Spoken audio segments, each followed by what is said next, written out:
Everywhere you look, from satellites way up in orbit to the robots on a factory floor, our power grids, our transportation systems, there's this invisible backbone of electronics that makes everything work.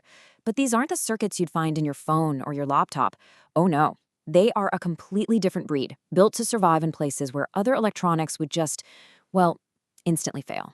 So let's dive in and figure out what makes these things so incredibly tough. It's a fantastic question, isn't it? And we've all been there. You spend all this money on a brand new gadget, and it just feels so fragile. But at the same time, these massive industrial machines are out there working perfectly for years, sometimes decades, under constant stress. The answer really comes down to a fundamental difference in design philosophy, in the materials they use, and a whole set of rules that separates the everyday stuff from the truly heavy-duty equipment. So, to really get a handle on these electronics, first, you gotta understand the world they live in. And it's a world that is, for all intents and purposes, actively trying to destroy them. I mean, we are talking about environments where a standard circuit board would be fried almost instantly. Think about it, massive temperature swings from deep freeze cold to scorching hot, or the constant relentless shaking and rattling on a manufacturing line, or being exposed to moisture and nasty chemicals day in and day out. This isn't a worst-case scenario, this is just another Tuesday for industrial electronics. Okay, so how in the world do you guarantee a circuit board can actually survive all that? Well, it turns out there's a formal system for this. It's kind of like a class system for electronics that grades them specifically on their toughness. And that system is governed by something called the IPC standards. The easiest way to think of IPC is as the official rulebook for building printed circuit boards, or PCBs. They sort everything into three main classes. Class 1, that's for cheap disposable gadgets. Class 2 is for more reliable products, like your office computer. But for the really serious, mission-critical hardware, we have to go all the way to the top, Class 3. Now, I know this table looks a little technical, but the differences here are what separate good from basically indestructible. Take the annular ring. That's just the copper pad around a drilled hole where the solder grabs on. For a Class 3 board, it has to be wider. That creates a much, much stronger physical connection that's not going to break when things start shaking. Same goes for tolerances. That's the margin of error for where holes are drilled. For Class 3, that margin is microscopic. Everything is just more precise, more robust, and built with practically zero room for any error. And this, right here, perfectly sums up the difference in philosophy. Class 2 is like a really reliable family car. You expect it to work well day in and day out. But Class 3, that's an armored, all-terrain vehicle, designed for a mission where breaking down is, well, it's just not a possibility. The standards are way higher because the stakes are so much higher. And here is the absolute key. The electronics we're talking about, the ones inside power plants, airplanes, and those factory robots, they all fall exclusively into this highest category. Every single one is built to that failure is not an option standard, right from the very beginning. So, we know they're built to these insane Class 3 standards, but what does that actually mean when it comes to the raw materials and the technology? Come on, let's dissect the anatomy of a truly rugged circuit board.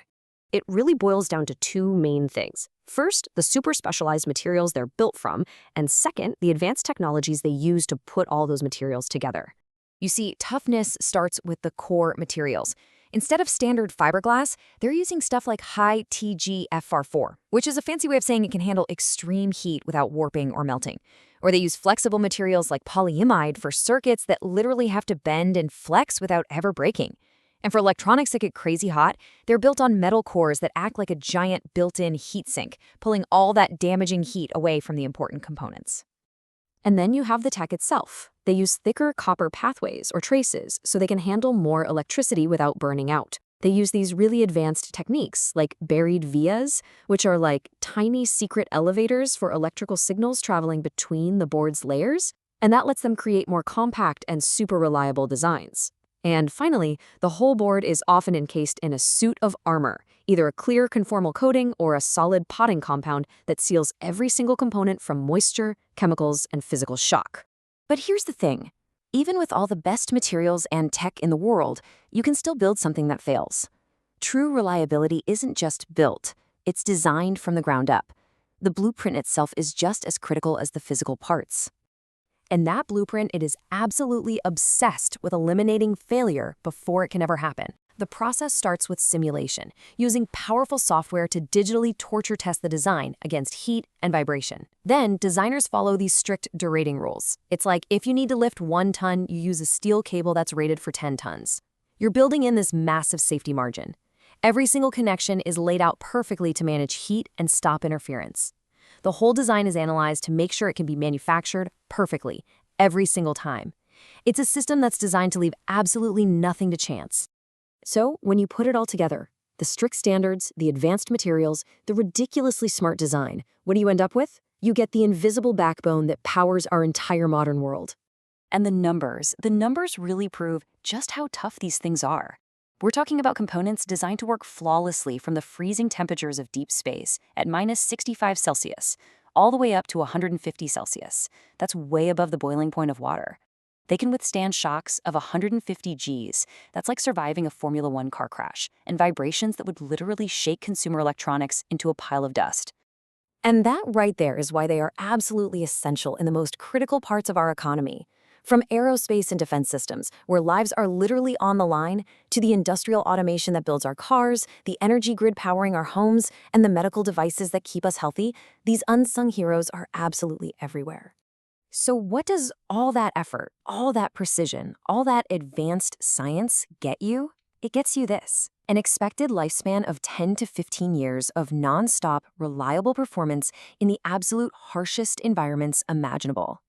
That's the real payoff. It's a level of longevity that is just unthinkable in the world of consumer gadgets.